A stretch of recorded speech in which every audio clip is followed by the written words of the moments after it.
Olá, bom dia a todos. Sejam bem-vindos à Jornada Digital da Educação 2021. Eu sou Karina Escabora, assessora pedagógica da Editora Moderna. Esse é um evento apoiado pelos programas Novo Pitanguá e Kepler. Se você quiser mais informações, o link desses programas estarão no descritivo do vídeo e no chat. Esse evento foi pensado para você, professor, coordenador, e para você, gestor educacional, que está no centro dessas grandes transformações. Antes de começar a falar sobre o tema da nossa palestra hoje, eu gostaria de explicar como é que está organizada a nossa jornada. Ela foi dividida e separamos os temas por horários. Durante os 4 dias dos eventos, às 10 horas, nós teremos temas relacionados à educação infantil e o Fundamental 1, anos iniciais. Às 18 horas, nós teremos temas relacionados à gestão escolar, e às 19 horas, os temas serão relacionados à vida profissional, ao ser humano e experiências vivenciadas no dia a dia. Caso você tenha alguma pergunta, utilize o chat para interagir conosco. A ideia é trazer algumas perguntas de vocês para as nossas discussões.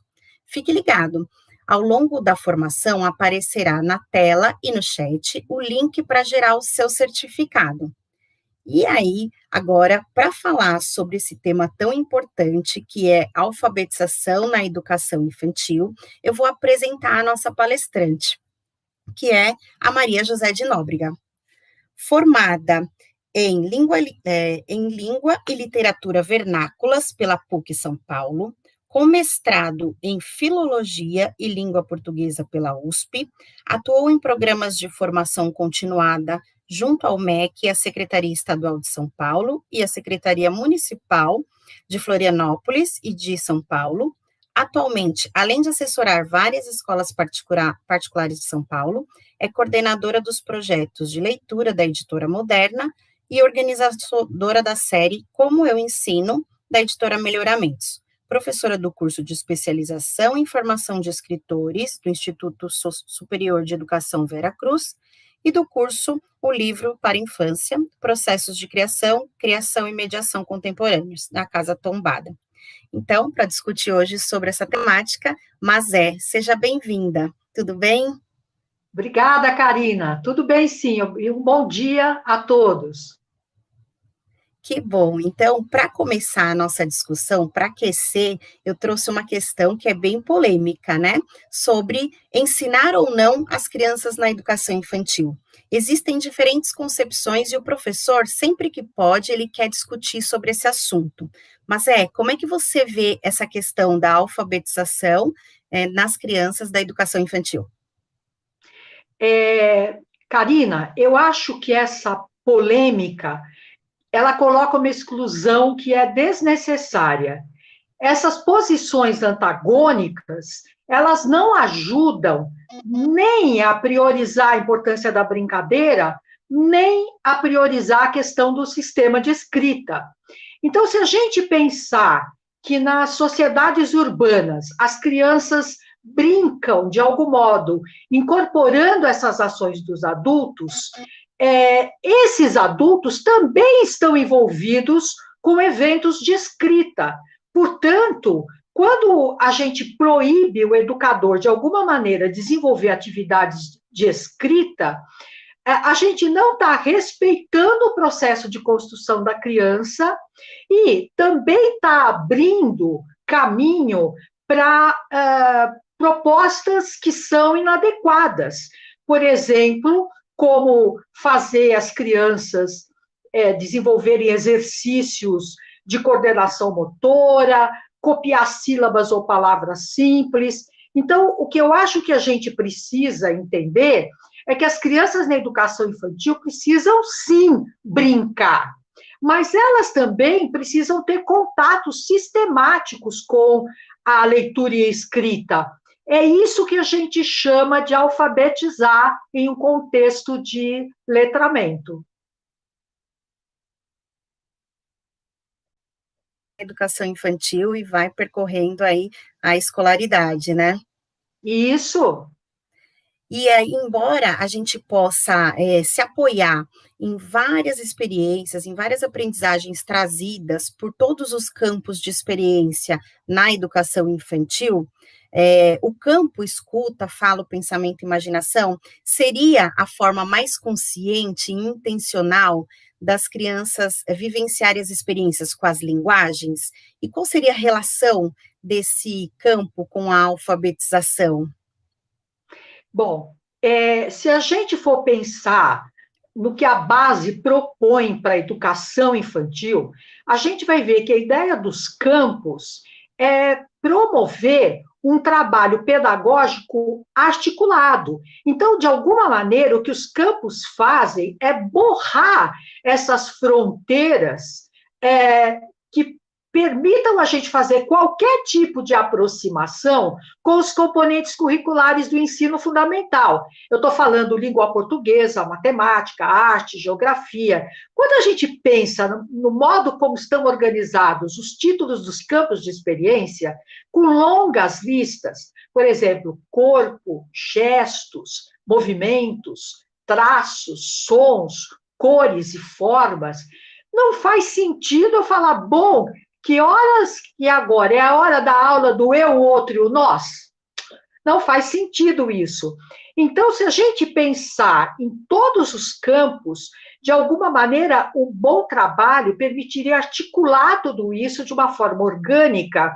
E, nesse sentido, a prática da linguagem, ela transversaliza todos eles, porque em todos eles as crianças, de alguma forma, estão interagindo com a palavra, com a linguagem oral, principalmente, se a gente pensar nas crianças de educação infantil bem pequenas. E, nesse sentido, você tem razão. O campo escuta, fala, pensamento, imaginação, é aquele que mais claramente se vincula com a linguagem escrita, com a questão da alfabetização.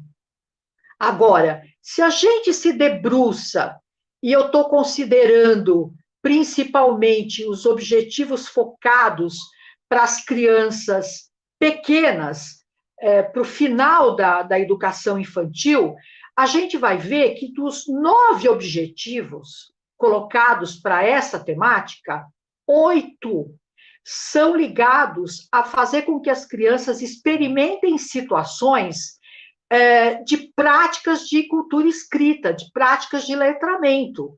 Quer dizer, interagir com textos, recontar histórias, conversar sobre histórias, entrar nesse mundo.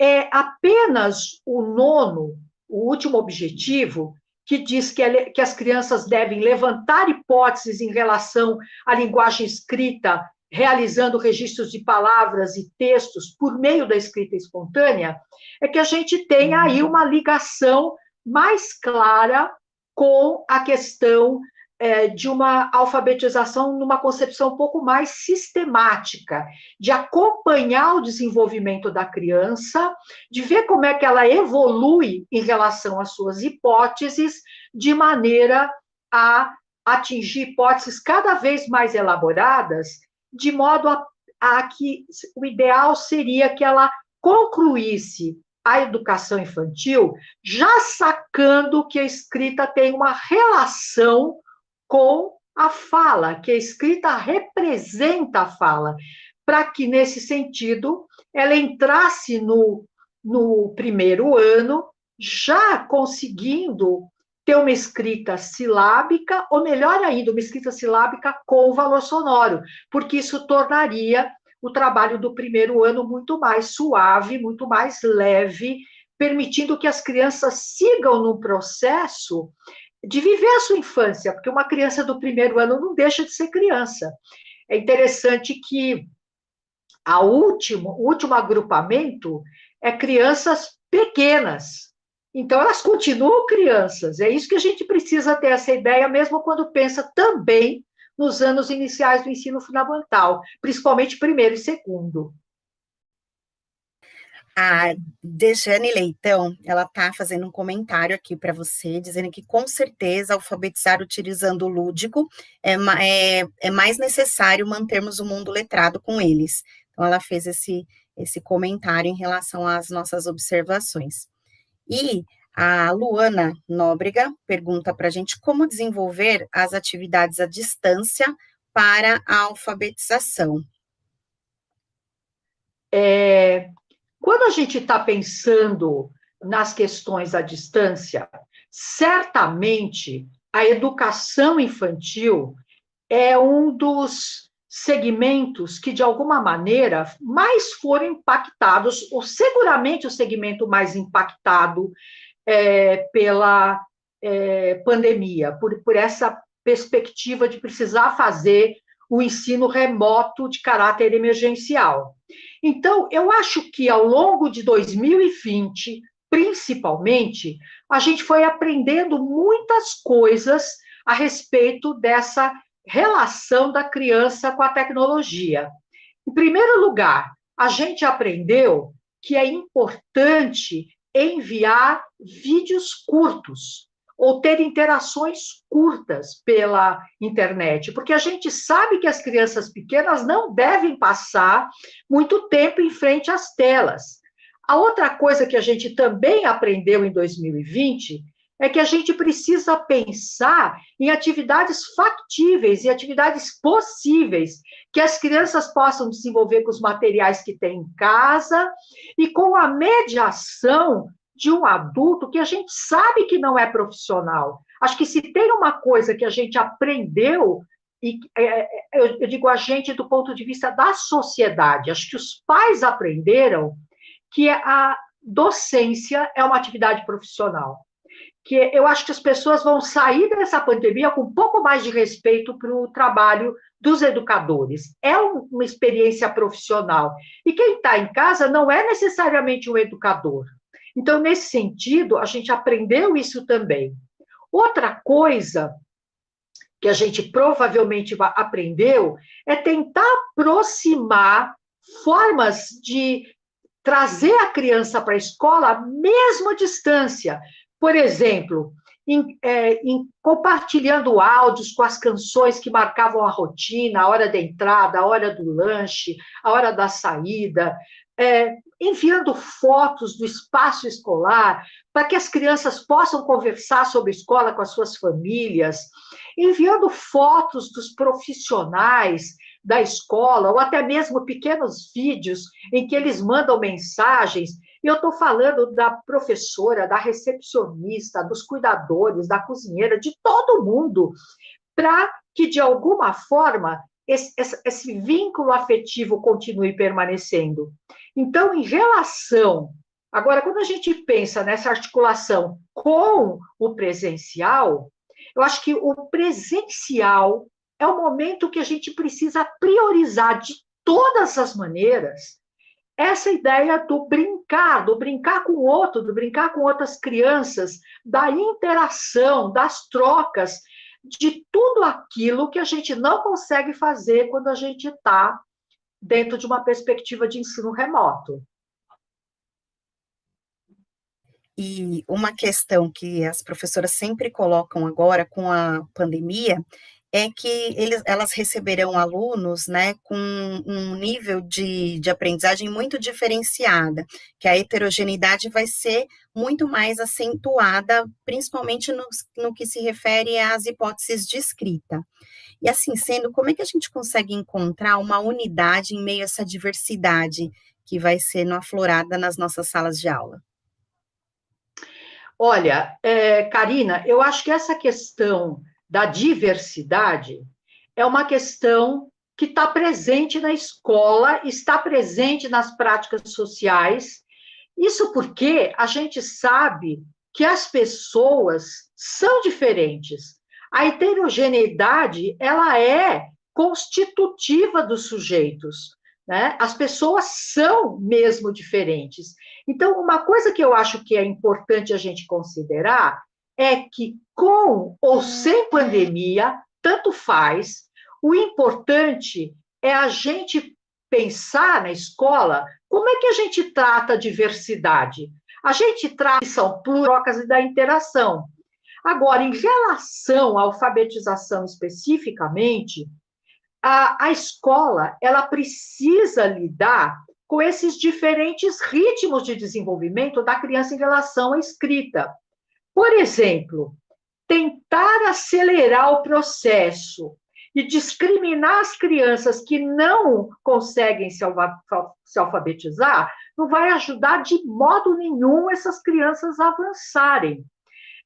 Por isso, essa ideia de que todos os alunos vão se alfabetizar juntos ao mesmo tempo, a gente precisa descartar. A realidade, a gente, com ou sem pandemia, mostra que as coisas não são assim. E uma coisa que é interessante ter claro é que as crianças, elas têm curiosidade e interesse pela escrita, mas existem crianças que se interessam pela escrita mais cedo e outras não. Agora, o fato de uma criança não se interessar pela escrita mais cedo não significa necessariamente que ela não vai se alfabetizar, e não significa que ela, com uma estimulação, não consiga atingir a compreensão escrita, do funcionamento da escrita, como as outras. Então, uma cobrança excessiva na alfabetização, a gente corre o risco de deixar a criança estressada, nesse momento principalmente, porque está todo mundo estressado, os adultos, as crianças também, que estão em ambientes confinados, né? E o fato de deixar a criança estressada em relação à alfabetização faz com que ela possa perder a motivação por isso, e mais, o que é perigoso, achar que ela não é inteligente, tão inteligente como as demais. E aí, pessoal, em lugar de ter um problema, que é a criança não compreender o sistema de escrita, a gente tem dois, né? Que é o fato dela ter a sua autoestima abalada, e isso a gente sabe que dificulta a aprendizagem de qualquer coisa. Então, muito cuidado nessa hora, principalmente porque a gente sabe que o emocional, nesse momento, não é um detalhe, nem para adultos, nem para crianças. Muito bom isso, mas porque quando a gente, como professora, muitas vezes, né, a gente tem a ansiedade de trazer esses conhecimentos para a criança e que ela, né, acaba até regredindo, se deixando, né, mais, não tem esse estímulo maior para a leitura, né, e para a escrita. Então, boas considerações. Uma coisa que os professores sempre colocam aqui também é que nós nos apoiamos muito na questão dos agrupamentos produtivos para que as crianças avancem nas suas hipóteses. No caso das crianças que estão em trabalho remoto, né, como é que a gente faz esses agrupamentos? E se não podendo trabalhar com esses agrupamentos, que outras estratégias a gente utiliza para que elas continuem avançando? Karina, uma coisa que eu acho que é importante a gente pensar nos agrupamentos, a gente sabe que tão forte como a interação que o educador tem em relação à criança, então essa força que o professor tem na hora que ele interpreta a escrita da criança, fazer boas perguntas e fazê-la avançar, são as interações que as crianças estabelecem entre os pares. Porque a gente sabe que crianças, como elas têm uma relação muito mais horizontal e uma linguagem muito mais próxima, elas conseguem ter trocas que a gente chama de muito produtivas, porque elas têm saberes próximos, mais diferentes, e isso permite que elas avançam. Com crianças um pouco mais velhas, esses dispositivos que a gente tem para fazer educação à distância, eu estou falando do Teams, do Meet, do próprio Zoom, eles têm a possibilidade de você organizar salas e conseguir que as crianças tenham interações em grupo, mas isso não funciona com crianças pequenas, né? Muito pequenas. Isso funciona com crianças um pouco mais velhas, final do Fundamental 1, Fundamental 2 e médio, então, é tranquilo. Então, são ferramentas que a gente teria para promover interação, mas que não estão disponíveis. Então, o que, que eu diria?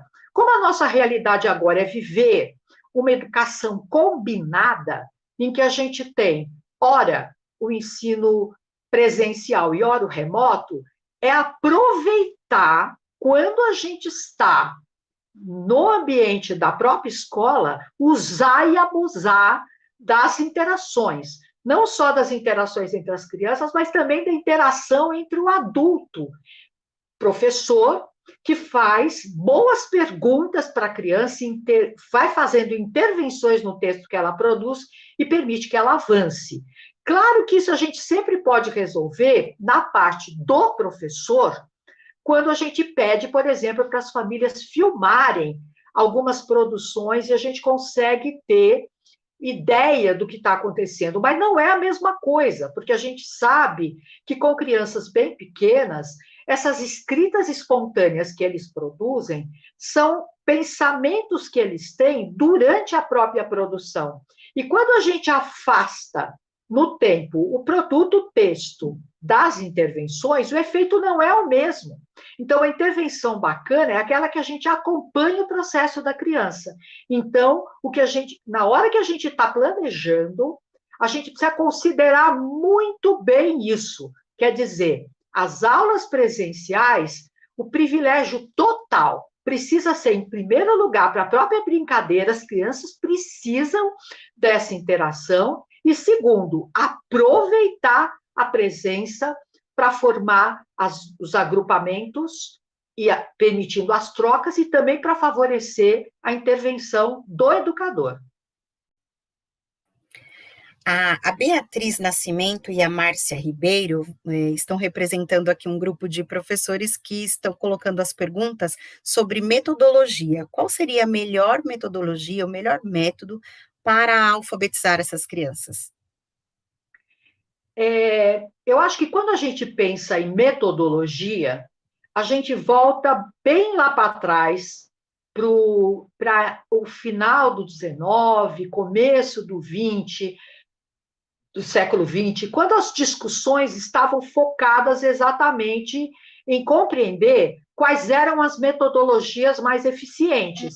Então, o que a gente pode ter? A gente tem métodos analíticos e métodos sintéticos. Então, havia uma discussão muito forte em saber qual era o método mais eficiente. Se eram esses que iam das unidades menores, das letras, dos fonemas, das sílabas, com uma ideia de partir do simples e juntando até chegar ao complexo, que seria a frase e depois o texto, ou então partir de unidades mais significativas, como a palavra, a sentença e textos produzidos especificamente para alfabetizar, para fazer o inverso, partir de uma unidade mais complexa e decompor até chegar no mais simples. Com as discussões a respeito da psicogênese da língua escrita, essa discussão a respeito qual é o método mais eficiente, ela foi superada na medida em que a gente começou a pensar na perspectiva do sujeito que aprende e começar a compreender como é que ele raciocina em relação à linguagem escrita.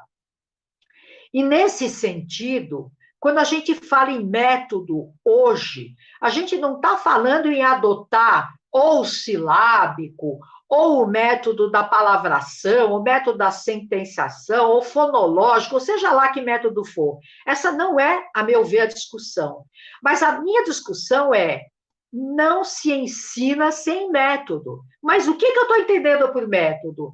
Quando o professor começa a pensar em quais materiais ele vai usar para mediar o seu trabalho, que obras ele vai ler, como é que ele vai organizar e transformar a sala de aula num espaço, num ambiente alfabetizador?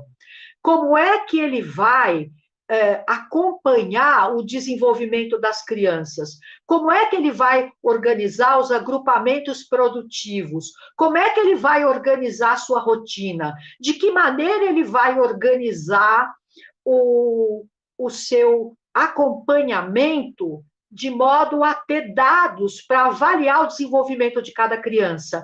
Resposta a essas perguntas que eu acabei de formular implica o método. Então, quando eu estou falando em método, não dá para educar sem método, eu estou pensando que quanto mais conscientes foram essas respostas que o professor dá a questões como essa, como é que eu organizo, como é que eu organizo o espaço, como é que eu distribuo as atividades no tempo, que atividades eu seleciono, como é que eu leio para as crianças, como é que eu faço os agrupamentos, como é que eu acompanho as crianças, todas essas questões.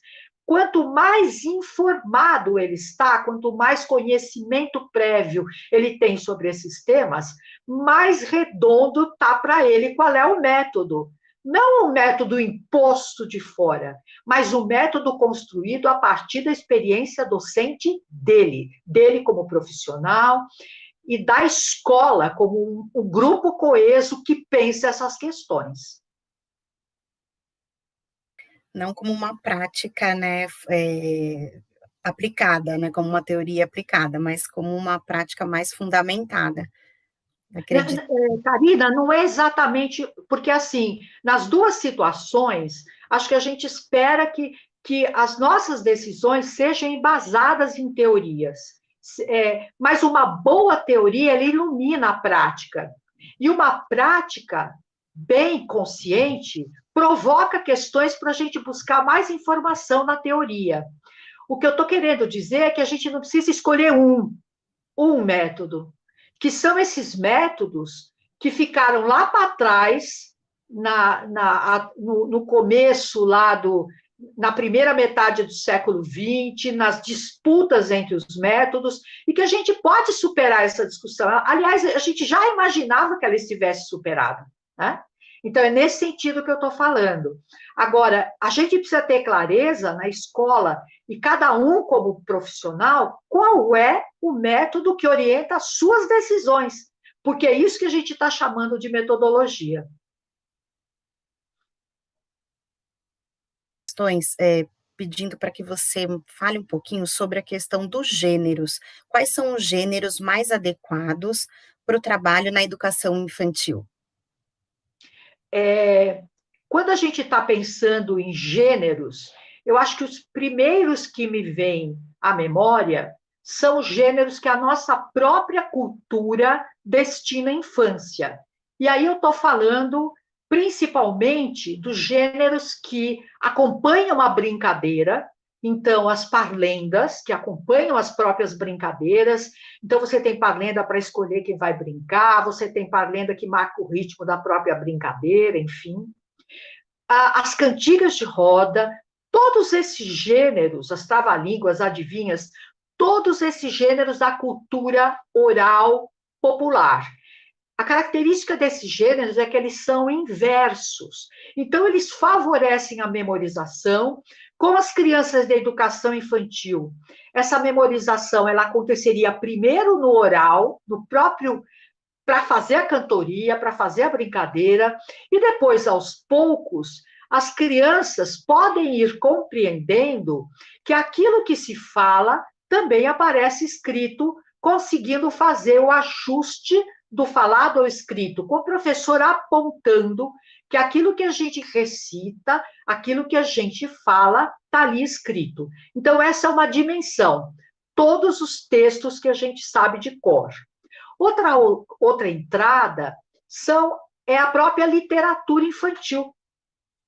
Então, a literatura para criança, contemporaneamente, e aí, se a gente pensar nos últimos 50 anos do final do século XX e agora, a gente teve uma produção e tem uma produção literária destinada à infância incrível, com livros de altíssima qualidade. E qual a vantagem desses livros? Eles dão certa autonomia para a criança pequena.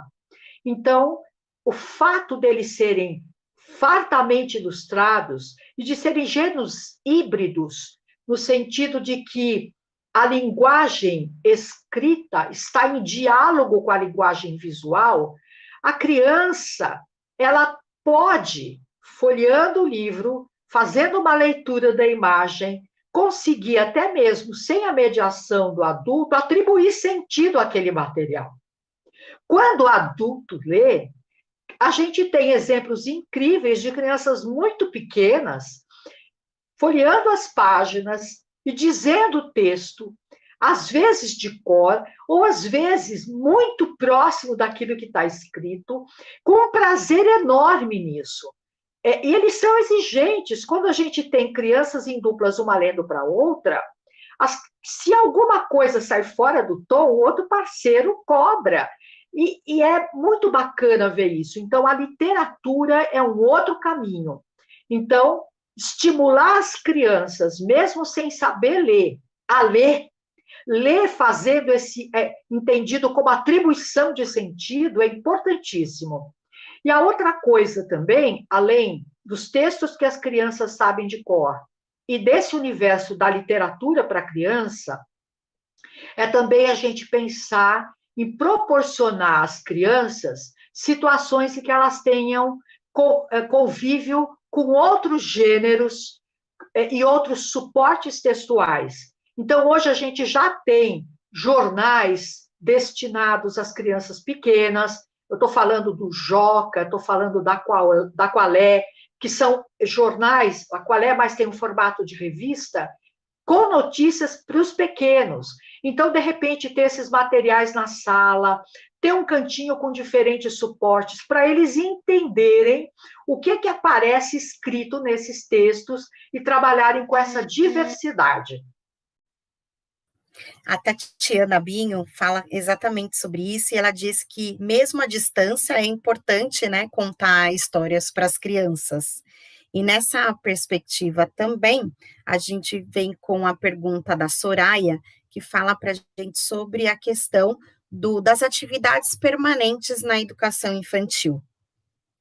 Como é que a gente pode trabalhar? Olha, essa ideia, eu acho que uma das coisas que a tecnologia, de algum modo, não comprometeu, é principalmente essa dimensão de compartilhar histórias com as crianças. Porque a gente tem áudios incríveis com contadores de histórias talentosos, mas também que estão disponíveis na internet, no YouTube, mas também a gente pode, não só o próprio educador, mas os profissionais da escola, ler para as crianças e postar esses vídeos, ou então áudios, né? Como hoje a gente consome tanto podcasts, né? De repente um áudio também, que é uma forma da criança entrar em contato com a voz do seu do professor, enfim. Acho que é muito bacana isso. Agora, quando a Soraya fala de atividades permanentes, olha que organizar a rotina escolar pensando nas diferentes modalidades, então, atividades de sequências de atividades, projetos, atividades de sistematização, atividades permanentes, essas são também decisões metodológicas, como a gente vinha falando. Então, a maneira como eu organizo a minha rotina e vou estabelecendo, de algum modo, na cabecinha das crianças, uma espécie de linha narrativa do que acontece no espaço escolar, é muito bacana. E aí, pensando nos gêneros, a gente pode, por exemplo, organizar uma atividade permanente de leitura de histórias, desculpe, uma atividade permanente de notícias. Posso também organizar o momento em que as crianças, com a ajuda da família, pesquisa algum tema de interesse e faz uma espécie de uma mini aula de um tema, falando de uma curiosidade científica que tem. Então, nesse sentido, elas também estão experimentando gêneros não ficcionais, que as pessoas também leem para responder curiosidades e para aprender, para saber sobre o mundo. Acho que isso é muito, muito interessante. Eu, particularmente, nas escolas que assessoro, organizo a rotina escolar com as modalidades organizativas. E as atividades permanentes são, de fato, uma experiência incrível para o trabalho. Em relação à leitura e à família, tem aqui vários relatos de que os professores sentem uma dificuldade em trabalhar com essa aproximação, que a família nem sempre tem o hábito de ler, e que em casa não tem uma biblioteca doméstica, né, e que não tem esse vínculo, essa oportunidade de um trabalho relacionado à leitura com as crianças e a família. Que dicas e que situações você pode colocar aqui para que os professores comecem esse trabalho com a família, Mazé? A gente precisa entender que quando a gente está pensando em termos de Brasil, a gente está pensando em que boa parte, mais da metade da população brasileira, né, e a pandemia tornou esses dados escancarados de um modo escandaloso, né, elas lutam para sobreviver. Então, não ter materiais escritos na casa das pessoas é um dado que a gente precisa contar, infelizmente. Mas há algumas outras situações em que isso seria possível pela própria inserção socioeconômica da família. E não é por conta de valor, né? Mas o que é interessante é que, às vezes, as famílias querem que as crianças leiam, mas não entendem que a criança, muitas vezes, ela quer ler porque o adulto lê, né? Então, esse é um lugar que a gente precisa trabalhar. Acho que uma coisa importante é a gente começar a conversar com as famílias, não numa forma de cobrança, mas numa forma de esclarecimento. Eu chamo a atenção para a Associação de Pediatria norte-americana, que depois foi replicada aqui no Brasil, em que muitos pediatras recomendam para as famílias lerem para as crianças bem pequenas. Então, isso é uma questão também de desenvolvimento, de saúde nesse desenvolvimento, saúde emocional também, porque na hora que eu estou contando histórias, tem uma aproximação, tem um contato físico, tem um aquecimento pela própria voz das pessoas que a gente ama. Então, esse aconchego que ler em família propicia, muitas vezes as famílias não o fazem porque elas próprias não viveram isso na sua infância. Então, isso não está na sua memória.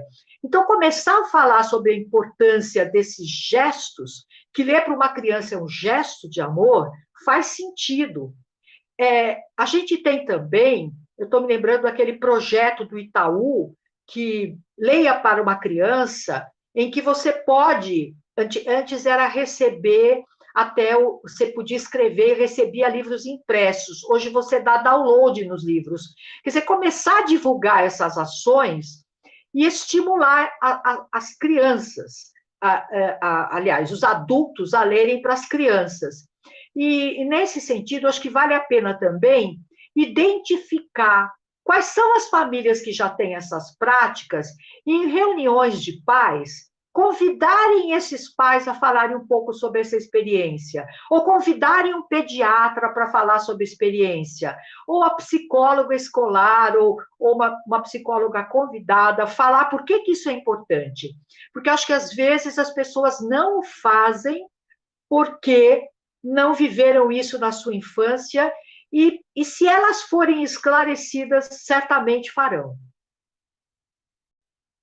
Aqui, Mazé, você citou alguns projetos, né? Dentro da casa, a gente tem o projeto Território da Leitura, né? Que estimula esse contato e esse vínculo da família com a literatura. E muitas vezes nas escolas nós vemos que as atividades de leitura que vão para casa são atividades didáticas, né? Para preencher um fichamento, para fazer uma atividade de fixação das leituras que foram feitas na escola. E muitas vezes o que o projeto propicia e que eu acho bacana compartilhar é que a gente, nesse projeto, tem uma experiência de vivência leitora em família. Então, de conversar, né, de ver quais foram os sentimentos trazidos, de colocar todo o afeto, de criação de vínculo mesmo com a criança no momento da leitura. Então, fica a dica, se vocês quiserem conhecer o território da leitura. Karina, eu vou confessar para você que eu estava com um pouco de vergonha de falar do território da leitura, porque eu tenho um dedinho meu também nesse projeto, né? Porque a gente trabalha desenvolvendo essas experiências. Então, já que você falou, eu só vou fazer um merchandising, porque eu fui provocada, vamos dizer assim. Mas o que eu queria dizer em relação ao território da leitura é que a gente pode aproveitar e fazer uma espécie de lançamento do território.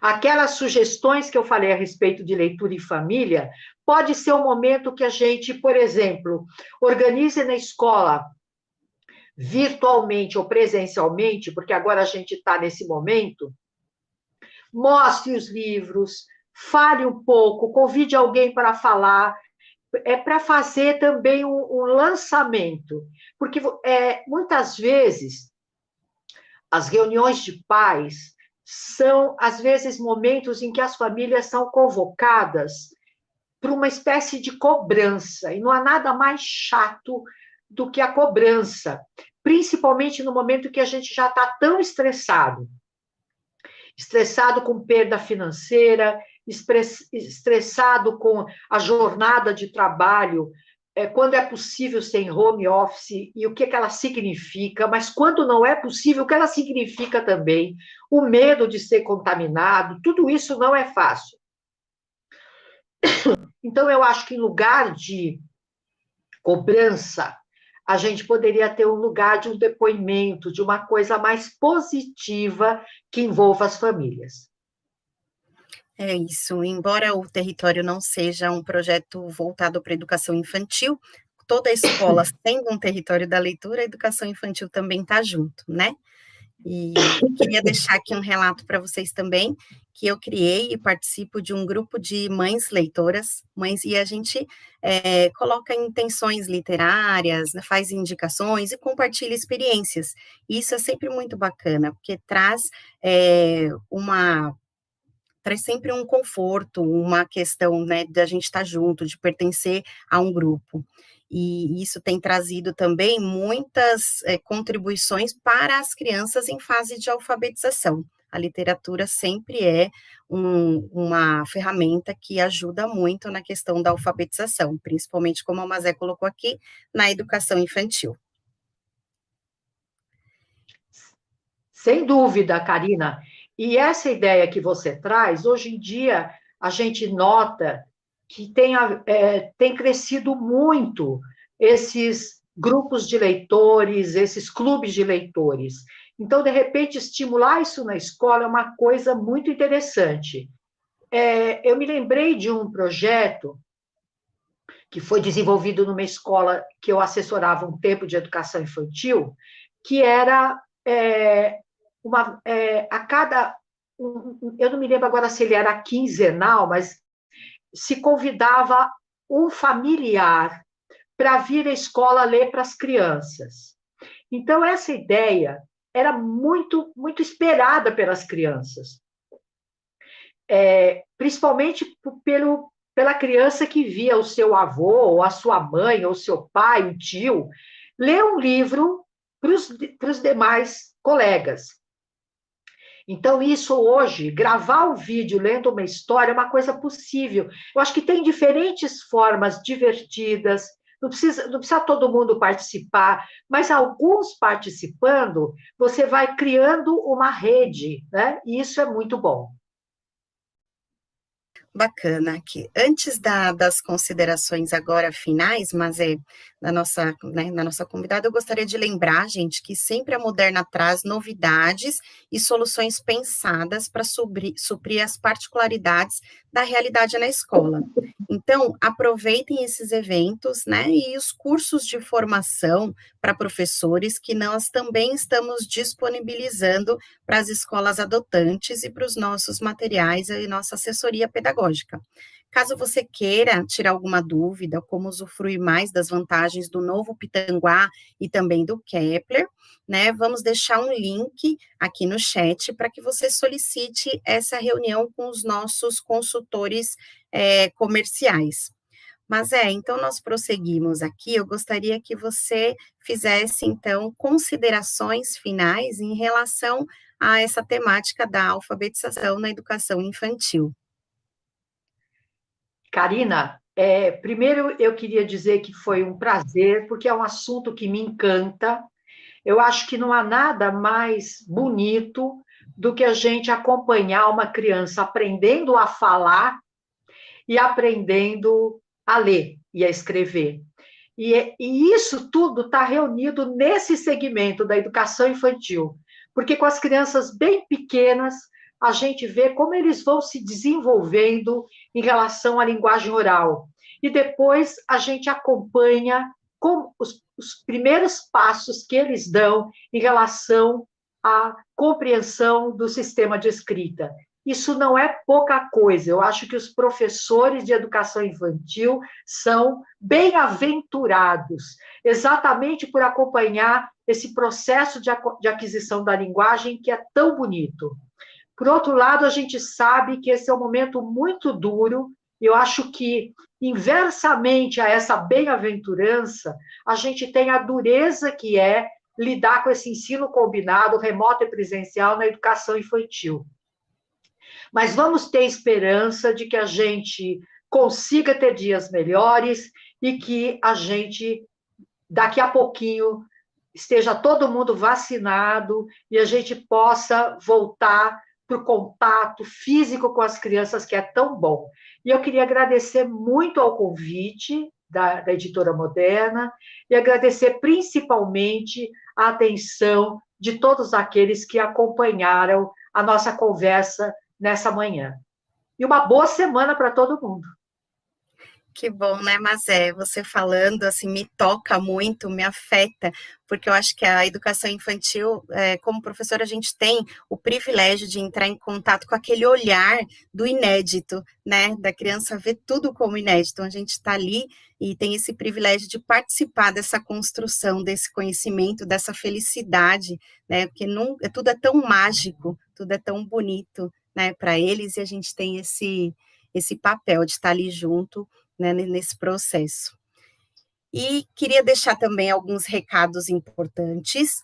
Para todos os encontros da Jornada Digital da Educação 21, vocês terão um certificado de participação, para quem quiser, lógico, acompanhar os nossos encontros ao vivo. O link, então, vai estar no chat, na descrição do vídeo do YouTube.